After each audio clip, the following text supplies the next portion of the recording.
अड्डा पर और सिविल अड्डा पर हम एमपीपीएससी मेंस को लेकर एक सेशन चला रहे हैं जहां पर एमपीपीएससी मेंस हम कवर करना चाहते हैं। एमपीपीएससी मेंस का पेपर 2 हमने लिया है और पेपर 2 लेने के पीछे जो कारण जो मैंने आपको बताया है वो जो है उसमें कुछ कॉमन टॉपिक है। जो टॉपिक है वहाँ की 3 यूनिट जो पेपर 2 की प्रथम पार्ट की जो 3 यूनिट हैं उसमें 3 यूनिट में सीधे सीधे वो तीनों यूनिट हमारे प्रीलिम्स का हिस्सा भी है। इसलिए अगर हम ये 3 यूनिट कवर करते हैं तो हमें प्रीलिम्स का वो हिस्सा भी प्रीलिम्स का हमारा कवर होता है। तो प्रीलिम्स और मेंस दोनों को टारगेट कर रहे हैं, ठीक है। हम सिर्फ मेंस और सिर्फ प्रीलिम्स नहीं देख सकते अभी हाँ, समय बहुत नाजुक मोड़ पे है। समय मुझे ये पता नहीं हाँ, फिलहाल बहुत लोगों को ये पता नहीं चल रहा कि 20 जून को होगा या नहीं होगा, लेकिन मुझे लगभग इतना ही मामला लग रहा है कि 20 जून को होना असंभव है, ठीक है। लेकिन फिर भी आयोग है, क्या कहे, लेकिन मेरा एक मित्र है, उन्होंने कल आयोग से बात करी है और ये पूछा है कि क्या जो खबरें चल रही है वो सही है। तो आयोग के किसी अधिकारी ने उनको बताया कि हाँ, ये खबर सही है। तो हम उन चीज़ों पर डिस्कस नहीं करते हैं, उसके ऊपर हम अलग से एक वीडियो बनाकर आपको देते हैं समय समय पर, और ये आपको पता चलता है कि कौन सी खबर सही है, कौन सी खबर गलत है। लेकिन अब हम मूल अधिकार पढ़ते हैं। हमें पेपर 2 का जो पार्ट 1 शुरू किया है, जहाँ पर हम पॉलिटी पढ़ रहे हैं। पॉलिटी पर हमने संविधान किसे कहते हैं, जिसकी आधारभूत समझ हमने पढ़ी है। आधारभूत ढांचा लेकर एक सब्जेक्ट, एक टॉपिक है, वो टॉपिक हमने वहाँ का पढ़ा है। संविधान निर्माण पढ़ा है, संविधान की उद्देशिका यानी प्रस्तावना संविधान की पढ़ा है, संविधान किसे कहते हैं, राजनीति किसे कहते हैं, वो सारी चीज़ें हमने बहुत अच्छी तरीके से पढ़ी है। फिर भी उसके बाद हम आगे चलते हैं, और फिर भी अगर आपको कुछ समझ में नहीं आ रहा हो तो आप कमेंट सेक्शन में बता सकते हो, ठीक है। वैसे आप लोग शेयर बहुत कम कर रहे हो, लेकिन अभी हम शेयर से या लाइक से या सब्सक्राइब से हमें मतलब नहीं है। हमें जो है वो है पूरा सिलेबस जो है एमपीपीएससी का, वो इस चैनल पे कंप्लीट करवाना, एमपीपीएससी मेंस का पूरा सिलेबस, ठीक है। और अभी वर्तमान में उन टॉपिक को लिया जाए जो प्रीलिम्स के लिए हैं, कॉमन है। प्रीलिम्स के लिए कुछ और अलग से टॉपिक भी, जैसे मैंने रात को एक खेल का वीडियो डाला है जिसमें हमने हॉकी, फुटबॉल और खेल के बारे में जो हमें कौन कौन से प्रश्न पूछे जाते हैं वो मैंने आपको पीडीएफ फॉर्म में बताया है, ठीक है। अब हम आगे चलते हैं और आगे शुरुआत करते हैं। जो आपको समझ में टॉपिक नहीं आए वो आप हमसे पूछ सकते हो। कॉन्टैक्ट नंबर भी हम आपको डिस्क्रिप्शन में देंगे इस बार, जो आप डायरेक्टली कॉल करके या व्हाट्सअप करके हमसे वो सारी जानकारी ले सकते हो। लेकिन अब हम पढ़ते हैं मूल अधिकार। मूल अधिकार में हमने जो पढ़ा था आर्टिकल 12 से लेकर 22 तक पढ़ लिए हैं, ठीक है। उसमें हमने पढ़ लिया था समता का अधिकार और समानता का अधिकार। मूल अधिकार जो है वो हमारे भारतीय संविधान में हाँ भाग 3 का जो हिस्सा है मूल अधिकार है, और ये जो है वो अपना भाग 3 का हिस्सा है। अब हम पढ़ते हैं मूल अधिकार। मूल अधिकार में हमने आर्टिकल 12 से लगाकर 32 तक पढ़ा है। आर्टिकल 12 से लगाकर 22 तक हमने पढ़ लिया, ठीक है। एक बार हम रैपिड फायर करते हैं कि आर्टिकल 12 से लेकर 32 तक हम कैसे किस प्रकार से हमने आर्टिकल 12 से लेकर आर्टिकल 22 तक क्या क्या पढ़ा है। आर्टिकल 12 में क्या पढ़ा है? आर्टिकल 12 में हमने राज्य की परिभाषा पढ़ी है, आर्टिकल 13 में हमने अंतःकरण संबंधित चीज़ें पढ़ी हैं। अंतःकरण संबंधित चीज़ें का ये सीधा सा एक शब्द है, लेकिन अंतःकरण संबंधित चीज़ों का अगर मैं आपको बताऊँ सारी एक फुल डिटेल में, तो आर्टिकल 13 में लिखा हुआ है कि राज्य ऐसा कोई कानून नहीं बनाएगा जो मूल अधिकार, जो नागरिकों के मूल अधिकारों का हनन करे, ठीक है। और अगर ऐसा कानून बना देगा तो वो सुप्रीम कोर्ट द्वारा शून्य घोषित हो जाएगा। आर्टिकल 14 जो है वो समानता को लेकर है। आर्टिकल 15 में जो भेदभाव को लेकर जो है वो प्रतिशत लगाया गया है कि किसी भी व्यक्ति का जाति के आधार पर, धर्म के आधार पर, लिंग के आधार पर भेदभाव नहीं कर सकते। आर्टिकल 16 जो है वो लोक नियोजन है। आर्टिकल 16 लोक नियोजन के बारे में बताया गया है। आर्टिकल 16 लोक नियोजन। आर्टिकल 17 मैंने आपको शॉर्ट में बताया था कि इसमें अस्पष्टता का अंत है, जो सदियों से इस पर जो व्यवस्था चल रही थी, हालांकि इसका पूरी तरह समाप्त तो धरातल रूप पे नहीं हुई, लेकिन बहुत ज़्यादा स्तर पे हो चुकी है। जिस प्रकार से पहले थी उस प्रकार से स्थिति नहीं रही है। आर्टिकल 18 के बारे में हम बात करते हैं तो इसमें उपाधियों के अंत के बारे में पढ़ा है हमने, ठीक है। उपाधियों का अंत, अभी वर्तमान में कौन कौन सी उपाधि है वो भी मैंने बताई कि भारत रत्न, पद्म विभूषण, इस प्रकार की उपाधियाँ ही रह गई हैं। कोई व्यक्ति मन चाहे उपाधि नहीं ले सकता है, ठीक है। इससे क्या है कि समानता का हनन होता है अगर कोई व्यक्ति मन चाहे उपाधि ले लेता है तो, ठीक है। मन चाहे से लेकर बात करो तो जैसे मैंने आपको बताया था कि विक्रमादित्य उपाधि ले लेता था, कोई कुछ भी कर सकता था पहले, लेकिन अब इस जो संविधान बनने के बाद इस प्रकार की चीज़ें नहीं होने लगी। खासकर ये मध्यकाल की और प्राचीन भारत की में उपाधियों लेने का क्रम उस समय पर चलता था। अब आर्टिकल उसके बाद मैंने आपको पढ़ाया 19। आर्टिकल 19 जो है वो सबसे बड़ा भाग है मूल अधिकार का। मूल अधिकार का अब तक का सबसे बड़ा भाग जो है आर्टिकल 19 है। आर्टिकल 19 में 6 सब क्लॉज है, और उन 6 सब क्लॉज को सभी को मैंने बताया, सिर्फ एक क्लास ली, एक क्लास में पूरी एक क्लास में सिर्फ आर्टिकल 19 को करवाएं, ठीक है। तो आर्टिकल 19 काफ़ी बड़ा है और काफ़ी महत्वपूर्ण भी है, इसकी विशेषता भी बताइए, लेकिन मूल अधिकार की विशेषता क्या है, इसकी कमियां वगैरह सब हम बाद में देखेंगे, ठीक है। आर्टिकल जो 20 है उसमें हम गिरफ्तारी, जब आदमी गिरफ्तार होता है अपराध करने के बाद, तो उस गिरफ्तार होने के बाद में व्यक्ति के पास क्या अधिकार रहते हैं वो चीज़ें भी हमने आर्टिकल 20 में पढ़ी है। आर्टिकल 21 में हमने जीवन जीने का अधिकार पढ़ा है, ठीक है। राइट टू प्राइवेसी भी हम निष्ठा का अधिकार पढ़ा है। मैंने आपको इच्छा मृत्यु का जिक्र भी यहाँ पर किया है कि संविधान में इच्छा मृत्यु को लेकर क्या प्रावधान है। उसके अलावा हमें शिक्षा का अधिकार को लेकर 21A पढ़ा है, जहाँ पर 86वां संविधान संशोधन होता है और उस संशोधन में 2002 में उस संशोधन में 6 से 14 वर्ष को निःशुल्क शिक्षा देगा सरकार, निःशुल्क शिक्षा सरकार देगी, ये अधिकार जनता को मिला है, ठीक है। तो ये अधिकार भी मिला है। उसके अलावा हम आर्टिकल 22 को पढ़ा है, जहाँ पर निवारक निरोध से संबंधित चीज़ें हैं। निवारक निरोध से मतलब भी मैंने आपको बताया है, और निवारक निरोध किन लोगों पर शून्य घोषित हो जाएगा, ठीक है। इस प्रकार के चीज़ें भी मैंने आपसे डिस्कस करी है। अगर आपको ये सारी चीज़ें अगर डिटेल में पढ़ना है तो हमारी क्लासें प्लेलिस्ट पर मौजूद है, तो वो आप पढ़ सकते हो, ठीक है। ये मैंने आपको सिर्फ मोटा मोटा बता दिया है, सिर्फ मोटा मोटा बता दिया है कि क्या क्या मैंने आपको बताया है, क्या क्या आपको बताने वाला हूँ। अब मैं आपको आर्टिकल 23 से लगाकर आर्टिकल 24, आर्टिकल 23 और 24 जो हैं वो हम पढ़ेंगे। आर्टिकल 23 और 24 में जो है वो बहुत, आर्टिकल 23 और 24 में हमें, आर्टिकल 23 और 24 में हम पढ़ेंगे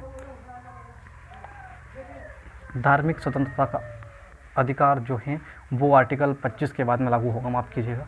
आर्टिकल 23 और 24 जो है वो शोषण के विरुद्ध अधिकार है, ठीक है। शोषण, आर्टिकल 23 जो है वो आर्टिकल 23 और 24, ठीक है। 23 और 24 जो है ये दोनों आर्टिकल शोषण के विरुद्ध अधिकार के जो अधिकार है हमारा वो है शोषण के विरुद्ध अधिकार। इसको पूरा लिख लेता हूँ, ठीक है।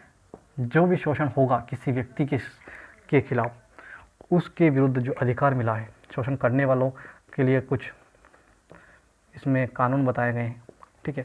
और किस किस विषय वस्तु को शोषण कहते हैं, ठीक है। शोषण किसको कहते हैं, सबसे पहली बात तो हम ये समझते हैं शोषण किसको कहते हैं।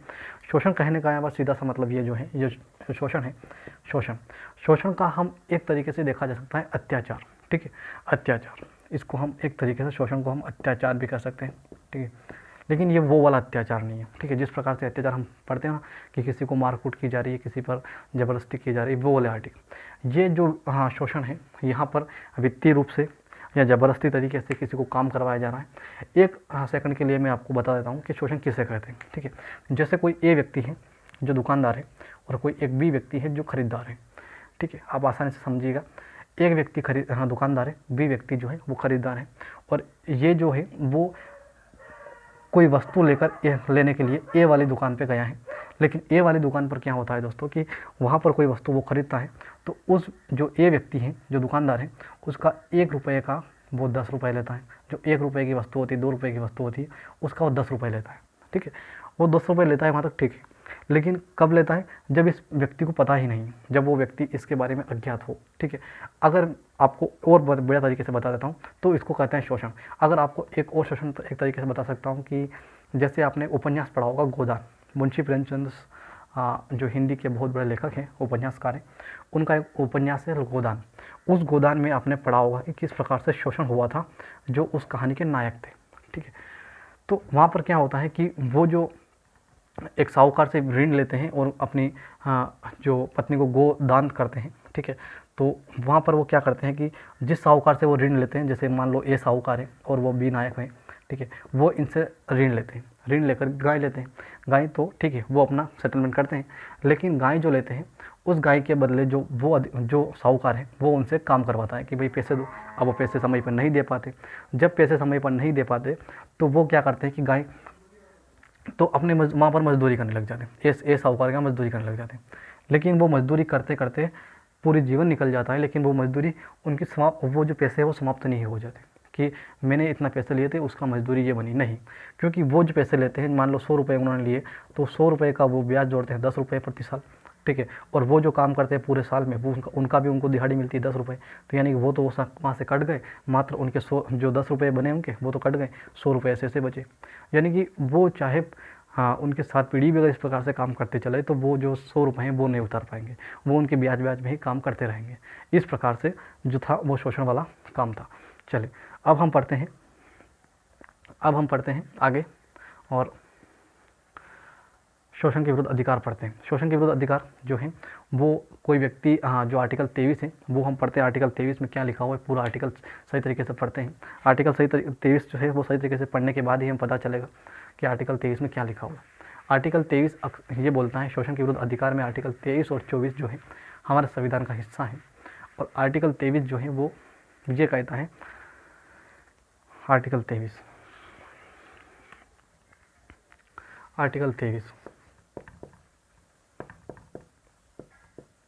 ठीक है, बलात् व बेगात, ठीक है, बलात् व बेगात श्रम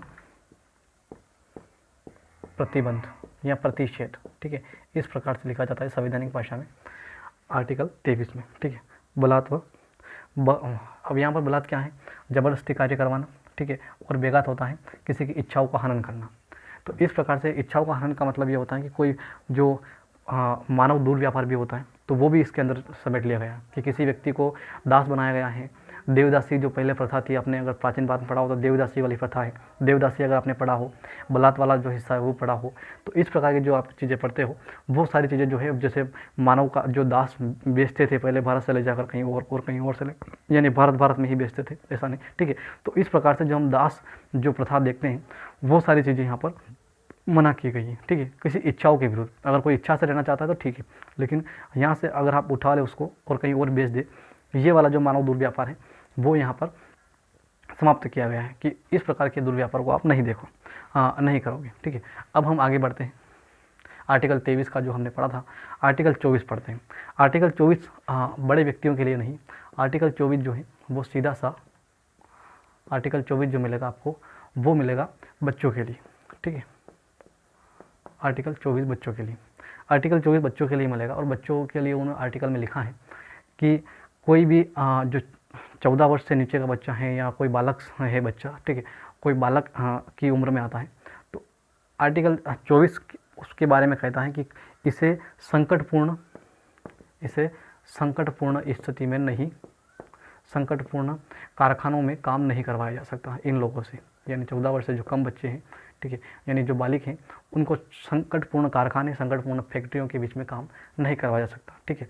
जो अपने संविधान का हिस्सा है, जो अपने सिलेबस का हिस्सा है बाल संरक्षण अधिनियम आयोग, ठीक है, तो बाल संरक्षण जो अधिनियम है वो भी इस आर्टिकल के तहत ही बना है, आर्टिकल 24 के तहत, ठीक है। तो ये एक इंपॉर्टेंट फैक्ट है, ये आपको प्रीलिम्स में पूछ लिया जाता है, ठीक है, कि ये कौन से आर्टिकल से, तो आर्टिकल 23 से नहीं 24 से। आर्टिकल 23 में बलात् और बेगात श्रम का लिखा हुआ है, आर्टिकल 24 बाल संरक्षण संबंधित जो बच्चों को जो कम उम्र में काम करवाया जाता है उसके लिए कानून बने हैं। इसके लिए बहुत समय पर कानून बने हैं, 1986 में कानून बने हैं, आज़ादी के बाद बहुत कानून बन चुके हैं। 1986 वाला का जो हाल ही में संशोधन भी हुआ है, ठीक है। तो जो बाल संरक्षण अपने लिए जो इम्पोर्टेंट है वो आर्टिकल 24 है। आर्टिकल 24 में अपना अगर आयोग से क्वेश्चन पूछ ले, कभी आयोग का जो है बाल संरक्षण आयोग 2005 में जो आयोग बना है, अधिनियम जो बना है, और 2006 में आयोग बना है, वो आयोग जो है वो इस आर्टिकल के तहत बना है, ठीक है। तो अब ये आर्टिकल 24 था, इस प्रकार से हमें ये क्लास करी। अब हम प्रीलिम्स में यहाँ पे किस प्रकार से क्वेश्चन पूछ ले जाते हैं, तो प्रीलिम्स में मानव दुर्व्यापार या अगर किसी महिला को ज़बरदस्ती यहाँ पर किसी वेश्यावृत्ति में धकेल देने का कार्य है तो वो आर्टिकल 23 के तहत होता है। इस प्रकार से कभी आसान भाषा में बनाकर इनके अंदर से क्वेश्चन पूछ लिया जाता है किस आर्टिकल से, तो आर्टिकल 23 से है। जो बच्चों को ज़बरदस्ती कार्य करवा जाता है तो ये कहाँ पर लिखा हुआ, बलाश्रम और बेगाश्रम आर्टिकल किस आर्टिकल में है, ठीक है। धार्मिक स्वतंत्रता का अधिकार इसके बाद आएगा, इसके बाद वाले लेक्चर में हम धार्मिक स्वतंत्रता का अधिकार पढ़ेंगे। इससे जो मूल्य अधिकार हमें पढ़ा है वो आर्टिकल 23 और 24 पढ़ा है, तो 12 से लगाकर 24 तक हमने कंप्लीट कर लिए। अब बचे हमारे पास 25 से लगाकर 35 तक, यानी 10 आर्टिकल और बचे हैं। लगभग 3 या 4 क्लासें और होगी, 3 या 4 भी नहीं होगी, उससे पहले ही लगभग मुझे लगता है कि ये आर्टिकल वाला जो मसला है 3 क्लासें लगभग, मुझे लगता है 3, क्योंकि एक जो आर्टिकल 32 का पूरा एक बनेगा रीट, सारी रीटें बताऊंगा मैं आपको। तो ये सारी चीज़ें हमें आपको अच्छी तरीके से डिस्क्राइब किया है इन सारी चीज़ों को। अब आपको क्या करना है, इन क्लासों को देखना है अगर ये समझ में नहीं आए तो इससे पहले वाली क्लासों को लगातार पूरी प्लेलिस्ट बना दी है मैंने, वहाँ से मैंने आपको पूरी प्लेलिस्ट कवर करवा दी। पॉलिटी आपको बिल्कुल सेशन बाय सेशन पॉलिटी मिलेगी, पूरा पॉलिटी कवर करवाया जाएगा। यूनिट 1 हाँ जो है वो पूरी पॉलिटी भरी हुई है। यूनिट 2 में हमारे पास आयोग है, और यूनिट 3 में जो है हमारे पास कुछ पंचायत राज संबंधित चीज़ें हैं, तो वो भी हमें पढ़ना है, क्योंकि वो भी हमारे सिलेबस का प्रीलिम्स का भी हिस्सा है, मेंस का भी हिस्सा है। तो ये सारी चीज़ें हम पढ़ेंगे। धन्यवाद। आप देखते रहिए सिविल अड्डा, लाइक करिए और शेयर करिए।